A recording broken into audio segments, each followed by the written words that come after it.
I get a lot of questions on returning to sport after injury, whether it's Jiu-Jitsu or CrossFit or anything else. I tell people one piece of advice to follow is really limit your variables. What I mean by that is limit any kind of external factors you're gonna have when you return to your sport. So you gotta know, in a sense, what your body is able to do or what your body can tolerate. I tell people to limit the variables and go through a set number of steps.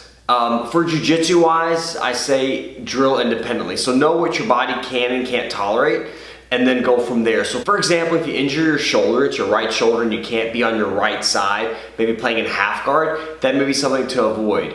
But then drill independently. Go through movements that you're gonna need to be able to perform during Jiu-Jitsu, and do those independently. Drill those in a controlled environment where you reduce the risk of injury, meaning that you don't roll with a partner, or you don't roll with during live sparring or live rolling. You do more independent drilling. Once that gets comfortable and you get good at independent drilling, then you start adding some variables in. For example, now you add positional drilling, and you have a partner that you trust. That's really important. You make them aware of your injury or condition, and you drill with a partner. So then you get, very minimal resistance from them.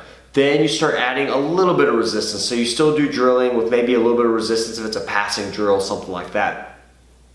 After you get comfortable doing that, you add pass and defend drills. So certain positions that you're comfortable in, maybe a sweep or a submission, you go for that and you work that position repetitively until you get a good muscle memory built up. You feel comfortable doing that. Gradually, you work your way back into live rolling. Limit how much you do, because it's really important to start slow and see how your body reacts. See how your body adapts to the stresses of, because sometimes if you haven't rolled in a while, you have a little adrenaline, and adrenaline can take over, and you feel really good, really strong. And then once the adrenaline dies off, once class is over, you head home and you start feeling some of those symptoms return. So you gotta be really careful not to push it, not to go too hard, even if it feels really good. So main thing, guys, limit the variables, limit any external factors, go slow, let your pain and your comfort level and your body kind of guide you in what you can and can't do. And that's just a simple tip to follow. So thanks, guys. Thank you to my new sponsor, Defenso. And